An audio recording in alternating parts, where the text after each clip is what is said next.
Anuncia Kevin McCarthy una investigación formal de juicio político en contra del presidente Joe Biden. Buscan obtener registros bancarios del mandatario y su hijo Hunter. Continúa la búsqueda del asesino que escapó de una prisión en Pensilvania. Autoridades le piden a los residentes no salir de casa porque el peligroso prófugo ya se encuentra armado. Catastróficas inundaciones en Libia han dejado un saldo de miles de muertos y desaparecidos. Varios pueblos fueron totalmente arrasados por la corriente. Así comienza su noticiero Estrella TV. Hola, ¿qué tal? Buenas tardes. Bienvenidos a su noticiero Estrella TV. Les saluda Palmira Pérez. Muchas gracias por acompañarnos. Y yo soy Abel Álvarez. Ya iniciamos la información.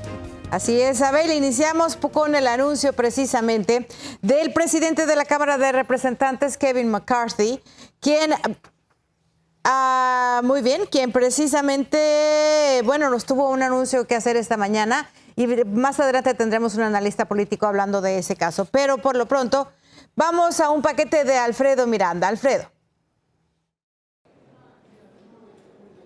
El presidente de la Cámara de Representantes, Kevin McCarthy, argumentando contar con evidencias de encubrimiento de actividades familiares ilícitas y beneficios económicos, autorizó oficialmente el inicio de una investigación de juicio político contra el presidente Biden. Estas son acusaciones de abuso de poder, obstrucción y corrupción que necesitan una investigación profunda. Por eso hoy estoy autorizando al comité de la Cámara a abrir una investigación formal de juicio político contra el presidente Joe Biden. To open a formal impeachment inquiry into President Joe Biden. El presidente de la Cámara de Representantes habría cedido a la creciente presión del ala radical del Partido Republicano. No hay duda que McCarthy ha cedido a las presiones de los extremistas republicanos en el Congreso, los cuales le dieron una gran batalla cuando él fue elegido líder. Y les prometió esta investigación. Senadores del Partido Republicano habían advertido a McCarthy de que no existen evidencias relevantes en contra del presidente Biden y que no era viable un juicio político. El momento de un juicio político es cuando hay evidencias que vinculen al presidente Biden a un delito grave o delito menor. Eso no existe. Se debe acompañar con los hechos. Tras el anuncio, la voz que representa a los radicales se le vino encima. Dijo que una investigación no era suficiente y exigió que cumpla sus promesas o comenzaría su proceso de destitución, entre otras demandas. Comience a cumplir o no habrá resolución continua. Los proyectos de ley de gastos individuales están fracasados. Hay votaciones sobre presupuestos equilibrados y límites a los mandatos. Citaciones para Hunter Biden y su familia que han estado estafando a este país y el juicio político a Biden. Haga esto o enfrente una moción para desalojar la silla. El ala extrema del Partido Republicano es el más ferviente defensor del expresidente Trump. Según analistas, sus posiciones radicales no son otra cosa que una vendetta política. Desde Washington, Alfredo Miranda, Noticias Estrella TV.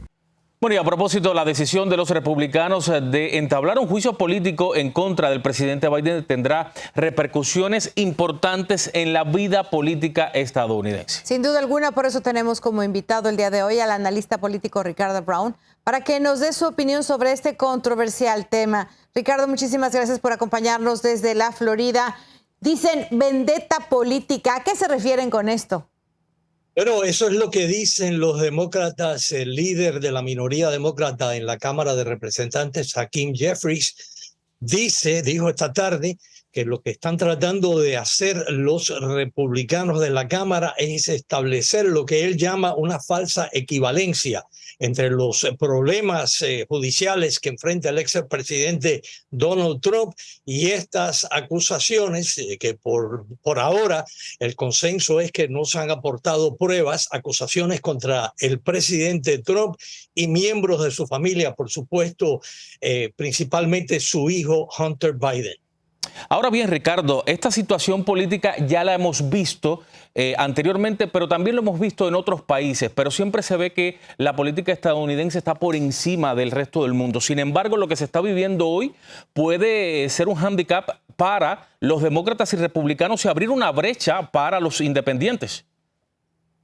Yo creo que esto aparta al Congreso y específicamente a la Cámara, al Senado también, pero la gran guerra entre demócratas y republicanos, que comenzó como escaramuza, luego se convirtió en una guerra de trincheras, ahora yo creo que es una guerra nuclear, es en la Cámara. Yo creo que se pone en tela de juicio la tradición en este país de tratar de lograr a consensos bipartidistas. Ya se venía debilitando esto desde hace años, pero yo creo que esto a lo mejor lo sepulta.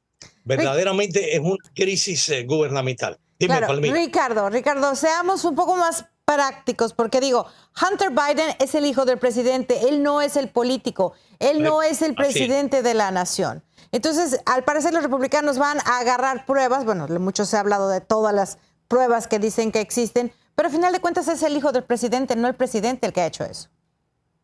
Y efectivamente, tienes toda la razón, Palmira. Esta es un arma de doble filo para Kevin McCarthy. Todavía queda por ver si verdaderamente hay mayoría en la Cámara, porque muchos, para un impeachment del presidente, lo que ha comenzado es una investigación que va a estar a cargo de 3 importantes comités de la Cámara. Pero si se llega a una votación sobre una moción de impeachment, de enviar al Senado acusaciones contra el presidente para que se someta a un juicio político, eso queda por verse. Hay 18 republicanos en el Congreso que ganaron sus escaños en distritos en que Biden triunfó en las elecciones del 2020.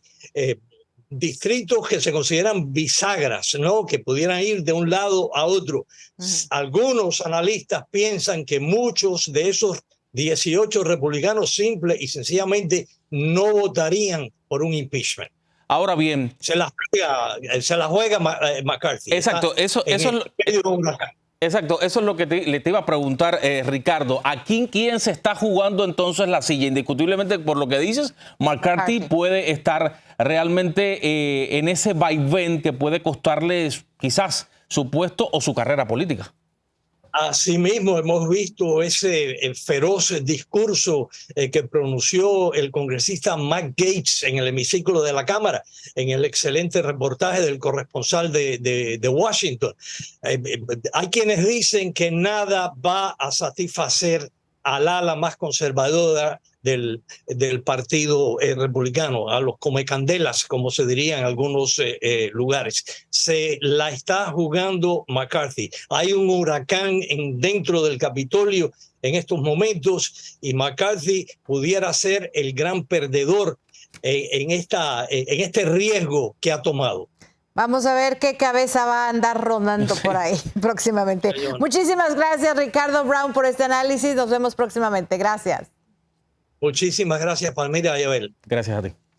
Bueno, y le cuento que este martes se sumó otra demanda que busca excluir a Donald Trump de la boleta electoral del 2024. Esta vez un grupo de electores de Minnesota se unió a los 2 de Colorado y presentaron una impugnación legal, pidiendo a la Corte Suprema ordenar excluir a Trump, alegando la enmienda 14 de la Constitución, que señala que quienes participen en una insurrección no pueden ocupar cargos públicos. Mientras tanto, comenzó el juicio en contra de Google, en el que el gobierno de Estados Unidos buscará demostrar un monopolio ilegal del gigante tecnológico. La acusación se centra en los supuestos acuerdos millonarios de la compañía para hacer el motor de búsqueda predeterminado en los teléfonos inteligentes, por lo cual habría desembolsado unos $10,000 millones anuales. Tremendo escándalo. Bueno, y en otros temas, Danilo Cavalcante, el asesino que escapó de una prisión en Pensilvania, ahora está armado.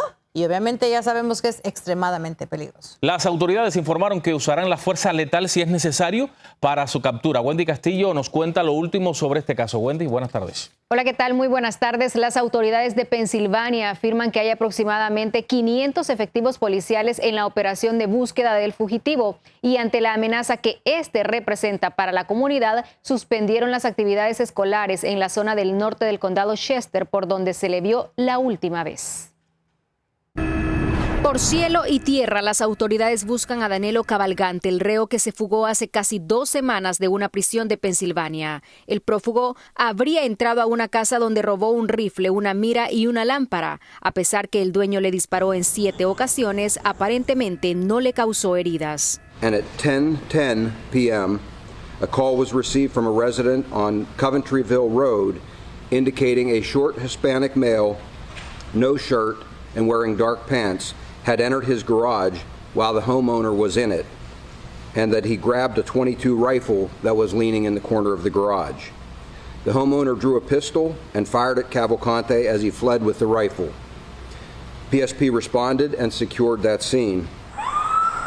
La policía indicó que Cavalcante, de 34 años, es muy peligroso y usará fuerza letal si pone resistencia una vez sea localizado. El perímetro de búsqueda se ha extendido a gran parte del condado Chester, donde se cree que está escondido el prófugo brasileño acusado de matar a su exnovia frente a sus 2 hijos pequeños. Además, las autoridades están pidiendo a la población que se mantenga en sus casas con puertas y ventanas cerradas y asegure sus vehículos. Un nuevo cartel de búsqueda con las fotografías actualizadas de Cavalcante ofrece hasta $25,000 de recompensa a quien dé información que ayude a su captura.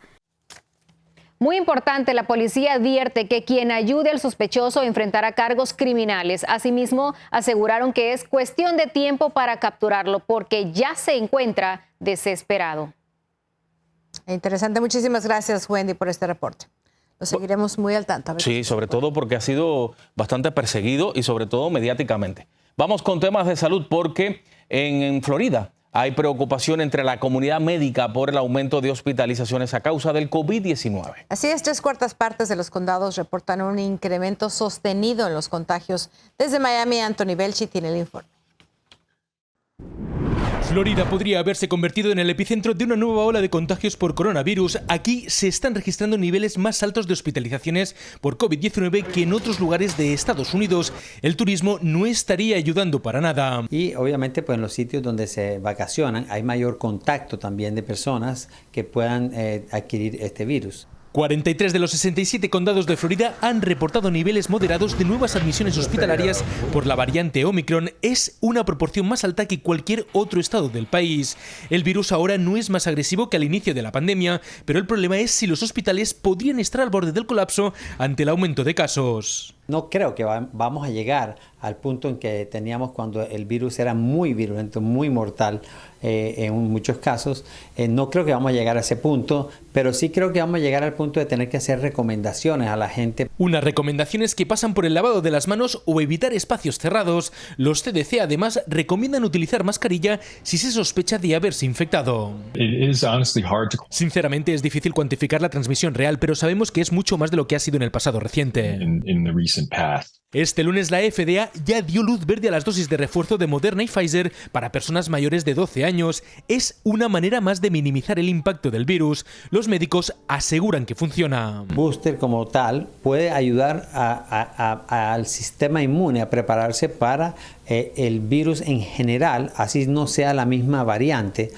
Los médicos recomiendan a adultos mayores y pacientes con enfermedades preexistentes que tomen la vacuna de refuerzo ante una nueva ola de contagios. Desde Miami, Florida, Anthony Belchi, Noticias Estrella TV. Gracias, Anthony. Y usted no se mueva porque tenemos más aquí en su noticiero Estrella TV. Solicitantes de asilo afirmativo tendrían que hablar inglés o contar con un intérprete al momento de su entrevista. Miles de muertos y desaparecidos son el saldo de las devastadoras inundaciones en Libia.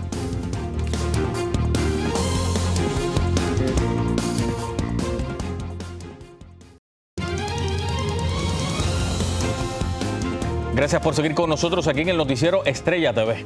Bueno, mire, la Oficina de Servicios de Ciudadanía e Inmigración informó que los solicitantes de asilo afirmativo ahora deberán contar con un intérprete si es que no dominan el inglés. La agencia proporcionaba intérpretes a los peticionarios, pero dejará de hacerlo. Desde Dallas, Texas, David Medina nos amplía la información.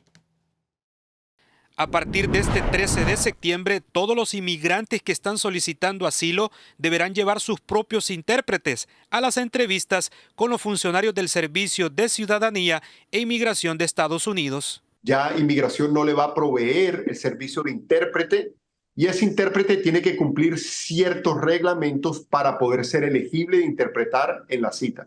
Si el intérprete no habla inglés con fluidez ni el idioma del solicitante y no establece una buena causa, la solicitud podría ser desestimada o ser remitida ante un juez de inmigración. Lo que se está tratando de hacer es poner políticas o enactuar políticas que hagan el proceso todavía más complicado para los inmigrantes. Cabe destacar que esta medida para presentar intérpretes en las entrevistas solo aplica a los solicitantes de asilo afirmativo. Este intérprete tiene que tener el conocimiento de los dos idiomas, el que está interpretando y el inglés, tiene que tener 18 años y no puede ser una persona que es un testigo, no puede ser una persona que sea representante legal o abogado. Para algunos activistas promigrantes, esta nueva medida vendrá a ocasionar un costo económico extra a las personas que solicitan asilo, ya que no podrán contratar a un intérprete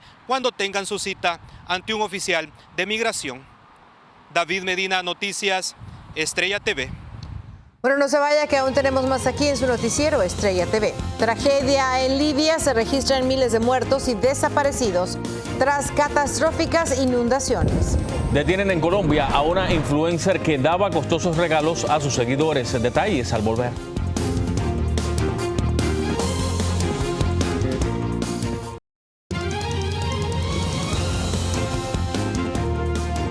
Seguimos con más información aquí en el noticiero Estrella TV. Bueno, mire, más de 5,000 muertos y 10,000 personas desaparecidas es el saldo hasta el momento de las catastróficas inundaciones que arrasaron el noreste de Libia. La tragedia se presentó luego del paso de la tormenta Daniel, que ha azotado al Mediterráneo en las últimas semanas. Laura Ortega tiene más. Las lluvias torrenciales y la marejada impulsadas por la tormenta Daniel registraron una tragedia sin precedentes. Ciudades enteras hoy son pueblos fantasmas y el horror de la tragedia ya se hace visible. Libia fue azotada por una tormenta que tomó desprevenidas a las autoridades, pues desde hace más de 4 décadas no se presentaba algo parecido. La magnitud de la tragedia se refleja en el número de desaparecidos, pues miles y miles de personas aún no han podido ser halladas y se teme que el número de víctimas ascienda rápidamente en las próximas horas. Our teams on the ground are still doing their assessment, but from what we see and from the news coming to us, the death toll is huge. It might reach 2,000 really. Según las autoridades, las inundaciones se hicieron más peligrosas y destructivas cuando las lluvias colapsaron 2 presas que literalmente convirtieron la inundación en una especie de tsunami que arrasó todo a su paso. La ciudad de Derna fue la más afectada. Se estima que unas 6,000 personas de tan solo esa comunidad se encuentran desaparecidas. Las calles y carreteras de la ciudad desaparecieron, los hospitales no funcionan y las morgues están repletas. Esta tormenta se ha convertido en una de las más mortales registradas en el norte de África y se suma a un año sin precedentes de desastres climáticos en todo el mundo. Para Noticias Estrella TV, Laura Ortega. Ahora mire esto, autoridades colombianas capturaron a una reconocida influencer que alcanzó la fama por regalar costosos detalles a sus seguidores. Y lo que no se conocía era que presuntamente estaba patrocinada por un peligroso clan de narcotraficantes. En Bogotá, Carolina Gómez nos tiene los detalles.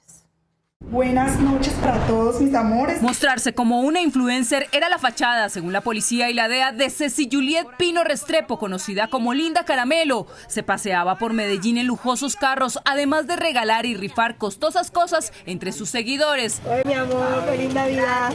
Dale. Pero en realidad era la testaferra del clan denominado como los Will, Wilmer, Wilmar, Wilder y William Urrego, hermanos de la estructura multicrimen dedicada al tráfico de estupefacientes, lavado de activo y testaferrato en Antioquia y Córdoba. Dentro del proceso investigativo también se pudo conocer que la compañera extramatrimonial de Wilmer, el líder de la estructura de los Will, era influencer en el municipio de Turbo.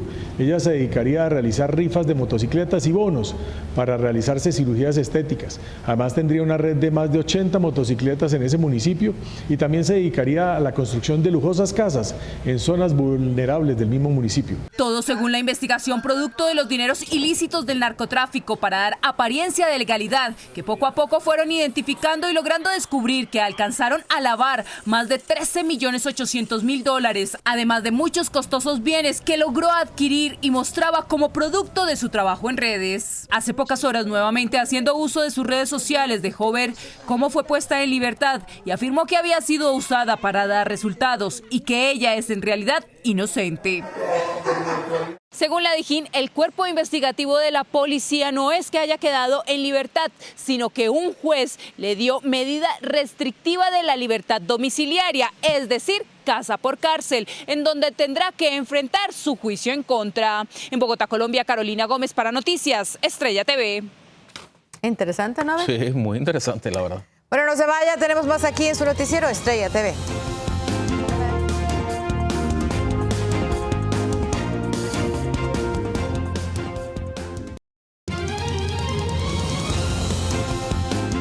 Bueno, la espera terminó. Apple mostró su teléfono iPhone 15 con una interesante novedad. Tras regulaciones impuestas por la Unión Europea, el gigante tecnológico lanzó su teléfono con el puerto de carga USB-C. Los precios comienzan desde los $799 en adelante y estará disponible a partir del 22 de septiembre.